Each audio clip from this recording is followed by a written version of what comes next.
Estamos conversando sobre la situación política del país. Jorge, estamos viendo el tema de la grabación supuesta de unas declaraciones del diputado Dawison aquí en El Salvador, y decíamos que había como varias aristas, ¿verdad? Uno, si en realidad existió, ¿verdad? Y si en realidad lo que se ha presentado es eso, porque aparentemente yo no lo he escuchado tampoco, pero dicen que no era la voz de él, que es bastante característica, además no es fácil de equivocarse en ese sentido. Y lo otro es, si existiera, asumamos, entonces lo tienen que haber grabado aquí. Y entonces, si no es el gobierno de El Salvador y los venezolanos lo tienen, entonces, ¿quién lo grabó? ¿Y cómo? ¿Verdad?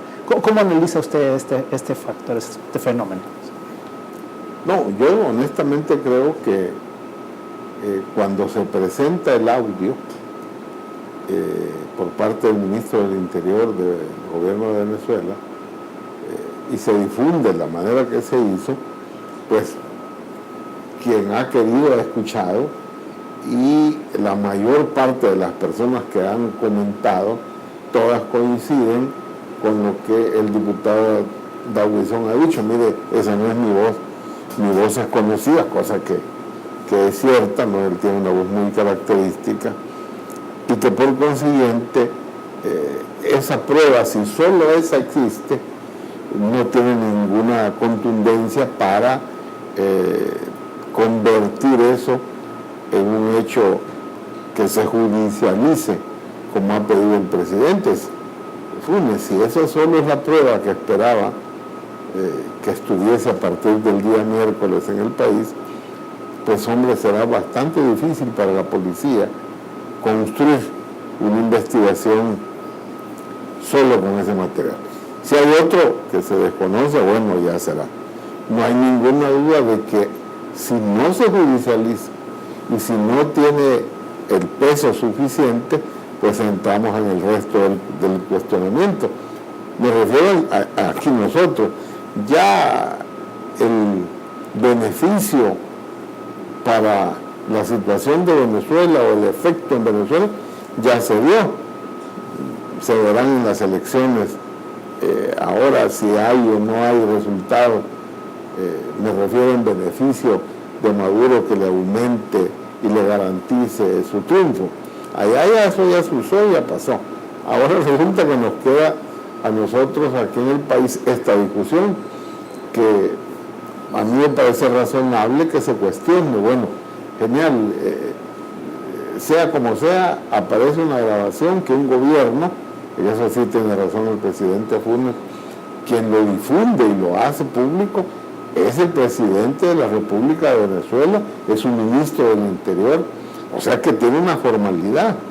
No es un partido político, no es un grupo de políticos, no, es el Estado venezolano.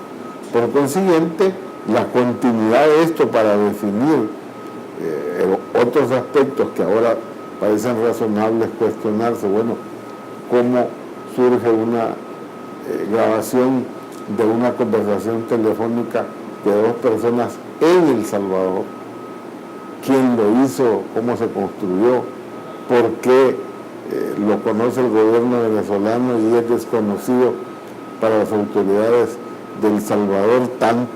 Digo esto porque así ha sido expresado por las autoridades. Creo que ahí nos va a complicar un poco más este tema, principalmente, bueno, porque estamos en campaña política. Entonces esto va a tener algún tipo de consecuencias. Ojalá se aclaren pronto para no seguir en esta especulación, porque yo sí estoy de acuerdo con Facundo. Hay temas nacionales, honestamente, muchísimo más importantes para el debate, temas que le interesan al ciudadano en su bolsillo, en su mesa de comida, en su trabajo, como para continuar en un desgaste de este tipo, insisto, cuyos resultados son más que todo para Venezuela en su campaña electoral y no para El Salvador. Ahora, Álvaro, siguiendo esa línea, o sea, ¿tú crees que al final se va a llegar a definir si en realidad era la conversación de él o no? ¿O crees que lo van a dejar ahí morir el tema? Porque en realidad, para efectos de Venezuela está dado, para las elecciones han sido este día y ya estuvo. Pero en El Salvador hay un tema de fondo, pues además el tema de las escuchas telefónicas, que se supone que no cualquiera las puede hacer, sino la fiscalía con una autorización, etcétera. Pues ¿Tú crees que al final se va a llegar al fondo con esto o se va a tratar de dejar que esto ahí muera? Lo que pasa es que a mí me recuerda esto también a la figura del hombre de maletín negro que anda por los pasillos ahí. Se dicen y que hay pruebas y que hay grabaciones, casi el mismo libreto, ¿verdad? Entonces esto parece más bien como juegos así, montados sobre una especie de leyendas urbanas, podríamos mencionar. Y efectivamente hay cosas quizás más importantes. Yo diría, es una lástima que a El Salvador se le asocie a sus gobernantes, a sus funcionarios, se le asocien este tipo de cosas, más si son mentiras, ¿verdad? O si son verdad, que estemos apareciendo en escenarios donde no deberíamos de estar, pues, ¿verdad? Que si con Venezuela, que si con Cuba, ya casi falta que también aparezca uno ahí que dice que va a atentar con el presidente Obama, y que resulta ser un salvadoreño también. O sea, yo pienso que hay que tratar de sacar al país de ese tipo de cosas, ¿verdad? Claro. Facundo, para terminar, ¿cómo redondearías ahí tus opiniones sobre este tema? Bueno, mira, el tema de Venezuela, independientemente del resultado que tengamos ahora, el chavismo murió con Chávez, ¿sí? Y eso va a tener una repercusión en América Latina. Los que usaban al chavismo como el pretexto para no asumir sus responsabilidades y que decían que el responsable de todos los males de América Latina y de sus países era Chávez, ya no tienen ni tendrán más ese pretexto, ¿sí? Entonces, para suerte, digamos, la humanidad va avanzando. Tristemente, nosotros somos los que nos quedamos estancados. Los temas serios, yo en resumen diría, que la pena es que los temas que pueden sacar a la sociedad salvadoreña, regional, en Centroamérica, sacarnos adelante, no se están discutiendo y estamos perdiendo el tiempo en asuntos que no tienen ni van a tener ninguna trascendencia en nuestra vida ni en la de nuestros hijos. Lo que va a tener trascendencia, digamos, en la vida de nuestras y de nuestros hijos y nietos es la Internet, es el acceso a la educación, es la nanotecnología, es el desarrollo de las células madres. Esa es la revolución real. La revolución real va por ahí, va por la vía del conocimiento, va por de la educación, de la escuela, ¿verdad? Pero sencillamente nosotros estamos a la saga como sociedad y como país de eso, pero ese es el mundo moderno, eso es lo que va a cambiar las mentes y va a moldear, digamos, lo que va a ser este siglo y este milenio. Eso es lo triste de todo esto.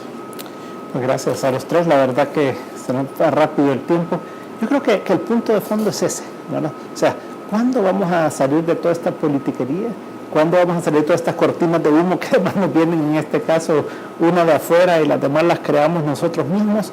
Y cuando en realidad nos ponemos a hablar en serio de cómo sacamos adelante al país, cuando nos ponemos a hablar en serio de cómo mejoramos nuestro sistema educativo, cómo hacemos para que en realidad haya más inversión, que crezca más el país, que haya más empleo, o sea, que entremos realmente a los temas de fondo, ahora y que no andemos por las ramas y viendo entonces que ya vienen las elecciones presidenciales de Venezuela, en este caso, que ya terminaron hoy, vienen las de El Salvador, después vienen las otras elecciones, o sea, tenemos que salir de todo eso y realmente tocar los temas de fondo, porque de lo contrario vamos a condenar a otra generación a la pobreza y a que sigamos viviendo todos en estas condiciones que no benefician a nadie. Pues así que gracias a los tres y a ustedes muchísimas gracias por habernos sintonizado y esperamos vernos el próximo domingo también, si el Señor así lo permite. Muy buenas noches.